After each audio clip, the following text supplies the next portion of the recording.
तो gas connection किसने दिया है? जरा जोर से, किसने दिया? किसने दिया? किसने दिया? भैया सब लोग सुन लिए ना? अब कोई भ्रम तो नहीं है ना? चलिए, और जिनको नहीं मिला है 1 करोड़ गैस कनेक्शन लेके आया हूं। अभी जो बजट पास हुआ है उसमें 1 करोड़ कनेक्शन, इसलिए कोई बचेगा नहीं। जैसे 14 में नारा दिए थे हर हर मोदी, हर हर मोदी, वैसे ही अब घर घर गैस कनेक्शन। ठीक बात है ना? अभी नुक्कड़ नाटक वाले समझा रहे थे कि गैस को कैसे बचाना है। नुक्कड़ नाटक वाले ये भी बता रहे थे कि गैस कनेक्शन से अपने को गैस को सुरक्षित उपयोग कैसे करना है। ये ढेर माई दीदी लोग समझा तो ये ढेर पढ़ा लिखा लोग बड़ा ढेर इंग्लिश बोला था, तो दीदी बहनी की तो समझ में ना आई। कि आई नहीं समझ में आई ना? तो हम गैस बचावे के सीधा तरीका बताई। खाना बनावे से पहले सारी तैयारी करके तब चूल्हा जलावा, तो अपने आप बार बार गैस जलत छोड़ के आटा साना है, सब्जी काटा है, पानी ले न जाए पड़ी। और जब बार बार न ले जाइबो तो गैस बची। और गैस जला के लड़का के दूध पियावे लगवा, पानी ले चल जाइबा, आटा साने लगवा, सब्जी काटे लगवा, तब तो गैस फालतू जली। और जब फालतू जली तो ज्यादा खर्चा हुई कि ना हुई। इसलिए खाना बनावे से पहले सब चीज के तैयारी कर ले चाहिए। का साहब यही बात है ना? कुल इतना ही बात है ना?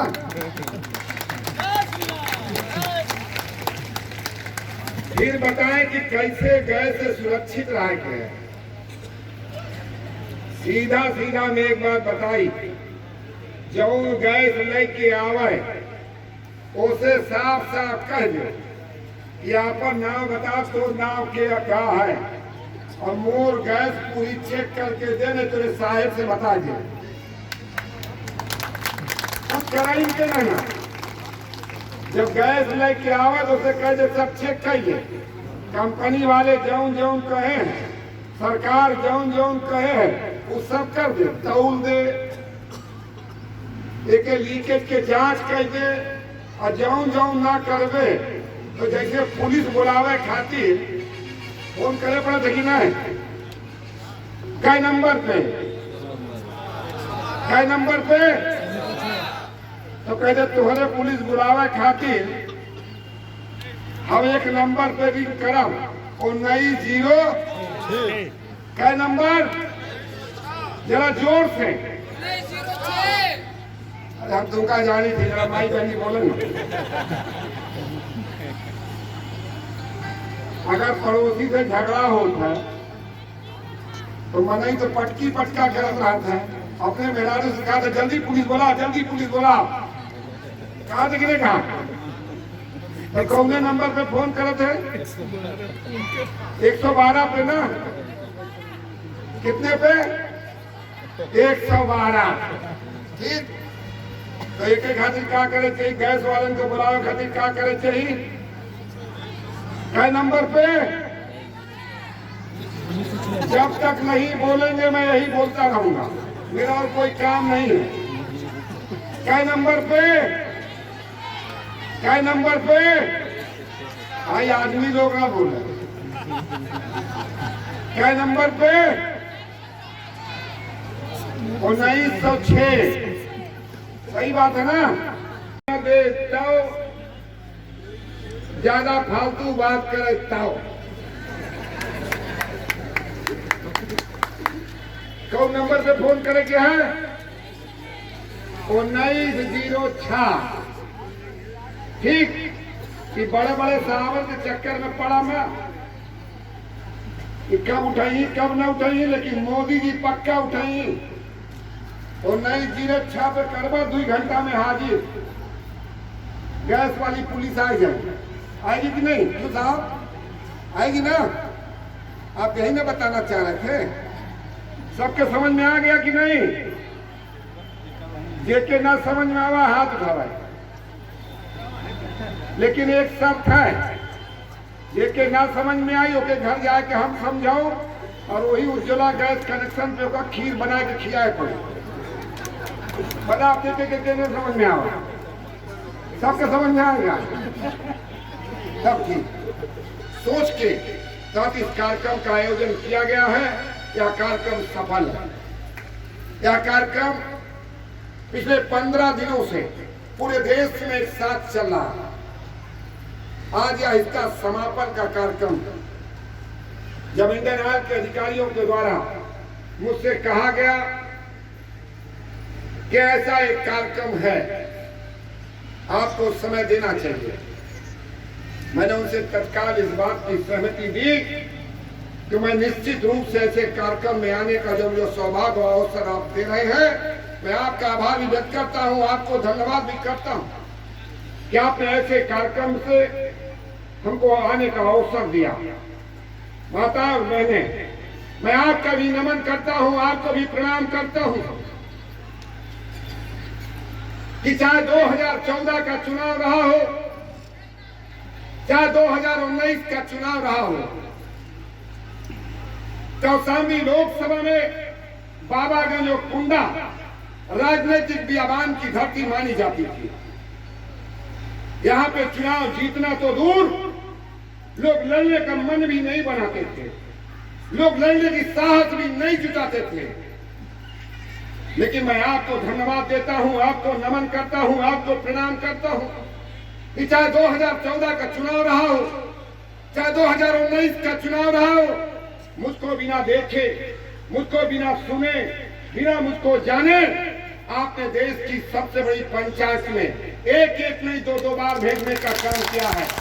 मैं अपने हृदय से, अपनी पार्टी की तरफ से आप सबका नमन करता हूं, आपको वंदन करता हूं, आपके चरणों में सिर रख के आपका आशीर्वाद की कामना करता हूं और आपको इस बात का भरोसा दिलाता हूं कि जिस आस्था, उम्मीद और विश्वास के साथ आपने देश की सबसे बड़ी पंचायत में मुझको भेजा है, मेरे जीवन का कण-कण, मेरे जीवन का पल-पल और मेरे जीवन का क्षण-क्षण कौशाम्बी लोकसभा के उत्थान, कल्याण और विकास के लिए समर्पित रहना है।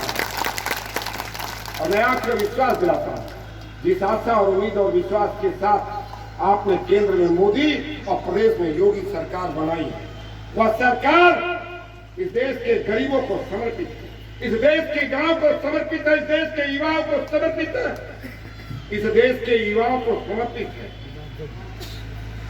अभी 2021 और 22 का बजट पेश हुआ। मैं बहुत बड़ी बात नहीं करना चाहता। 2014 में शपथ लेने, प्रधानमंत्री पद का शपथ लेने से पहले देश के यशस्वी प्रधानमंत्री ने देश के ऐतिहासिक सेंट्रल हॉल में खड़े होकर कहा था कि मेरी सरकार इस देश के गरीबों को समर्पित रहने वाली है, यह मेरी सरकार इस देश के गांव को समर्पित रहने वाली है, यह मेरी सरकार इस देश के किसानों को, इस देश के नौजवानों को, इस देश के शोषित को, इस देश के पीड़ित को समर्पित रहने वाली है। आज मैं मीडिया के साथियों का भी स्वागत करना चाहता हूं और मीडिया के साथियों के माध्यम से विपक्ष से पूछना भी चाहता हूं कि 6 साल की सरकार में हमारे कोई भी निर्णय उठा के बता दीजिए जो किसान विरोधी हो, जो गांव विरोधी हो, जो गरीब विरोधी हो। जब हम गरीब की बात करते हैं तो उनको निःशुल्क एलपीजी देने का काम करते हैं। जब हम गरीब की बात करते हैं तो 2022 तक कोई घर ऐसा नहीं हो जिसके घर पे पक्की छत न हो, हम आवास देने की बात करते हैं। जब हम गरीब की बात करते हैं तो 50 करोड़ परिवारों को 5 लाख तक के आयुष्मान कार्ड की देने की बात करते हैं। किसी गरीब का बेटा बिना इलाज के न मर जाए, ये चिंता करते हैं। और जब माता और बहनों की बात करते हैं महिला सशक्तिकरण की बात करते हैं तो 8 करोड़ एलपीजी गैस कनेक्शन की देने की बात करते हैं और 10 करोड़ से ज्यादा शौचालय देने की बात करते हैं। और हमने केवल बात नहीं किया, 8 करोड़ गैस कनेक्शन और 10 करोड़ शौचालय देने का काम किया। यहाँ बड़ी मात्रा में मेरी माताएं और बहनें बैठी। मैं एक बात बहुत मन से कहना चाहता हूँ और मंच के लोगों से, बैठे हुए माध्यम से पत्रकार के माध्यम से कहना चाहता हूँ, जब देश के यशस्वी प्रधानमंत्री जी ने शौचालय की बात की तो लोगों ने क्या, शौचालय से क्या होता है, शौचालय से क्या होने वाला है। मैं उन लोगों से कहना चाहता हूँ, जरा किसी माता के पास जाके पूछो, जब पहली बार वो अपना शादी ब्याह करके अपने ससुराल पहुंचती है। उस आजाद भारत के इतिहास में इस देश की महिलाओं के विषय में एक बार डॉक्टर राम मनोहर लोहिया ने पार्लियामेंट में कहा था कि इस देश की आधी आबादी की समस्या कोई ज्यादा नहीं है, उनकी केवल 3 समस्याएं हैं। अगर इस समस्याओं को समाधान कर दिया जाए तो इस देश की माताएं और इस देश की बहनें सम्मान से जीवन जीने लगेंगी। उन्होंने 3 बातें कही थी। एक, बहन को शौचालय दे दीजिए, दूसरा, बहन को स्वच्छ ऊर्जा दे दीजिए और तीसरा, उनको पानी दे दीजिए।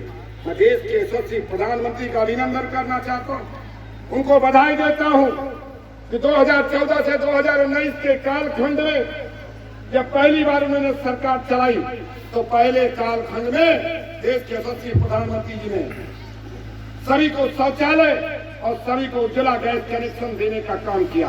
और जब 2019 में दोबारा आपने आशीर्वाद दिया तो देश के प्रधानमंत्री जी ने ये निर्णय लिया है, ये संकल्प लिया है कि 2024 तक इस देश का कोई ऐसा घर नहीं होगा जिसको नल से जल मिलना शुरू ना हो जाए। और केवल हमने कहा नहीं है, हमने इस बजट में बकायदा 2,87,000 करोड़ रुपए की हमने व्यवस्था की है। और आज मानिकपुर के लोगों को भी मैं सौगात देना चाहता हूं। मानिकपुर और कुंडा में जो दोनों नगर पंचायत आपकी है, 2024 से पहले जो बड़े शहरों में व्यवस्था होती थी सीवर लाइन की और हर घर नल की, ये व्यवस्था की घोषणा करा दी गई है और जल्दी काम शुरू होगा। लेकिन होशियार रहिएगा, लाया मैं हूं, फीता काटने कोई और ना आ जाए। होता है कि नहीं होता? होता है ना, इसलिए मैं पहले से बता देता हूं। रायबरेली से लेकर प्रयाग तक 4 लेन का डीपीआर पास हो गया है। हो सकता है कि मैं उद्घाटन न कर पाऊं, कोई और करने आ जाए, इसलिए चिंता मत करिए। और जो पूछे उससे पूछ जरूर लीजिएगा कि बजट कितने का है, क्योंकि झूठ का कोई आधार नहीं होता।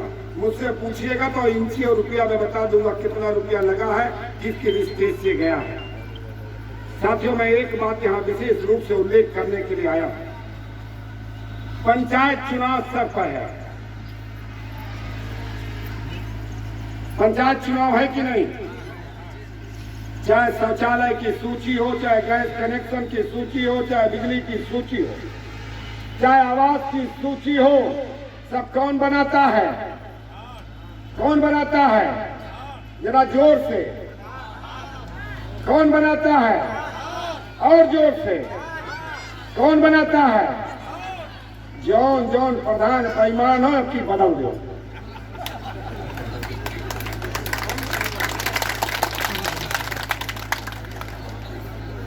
क्योंकि साथियों, मैं पूरी निष्ठा और ईमानदारी के साथ कहना चाहता हूं, इस देश में लंबे समय से एक नहीं अनेक समस्याएं थी और उन सभी समस्याओं का समाधान कोई एक सरकार नहीं कर सकती। किस गांव में नाली की जरूरत है, किस गांव में खड़ंजे की जरूरत है, कहां पे सीवर की जरूरत है, ये देश में बैठे प्रधानमंत्री और प्रदेश में बैठे योगी जी नहीं जानते। इसको बेहतर जानकारी अगर किसी को होती है तो गांव को होती है। इसलिए गांव में ईमानदार प्रधान हो, विचारधारा का प्रधान हो, राष्ट्रवादी प्रधान हो, इसकी चिंता सबको करना चाहिए।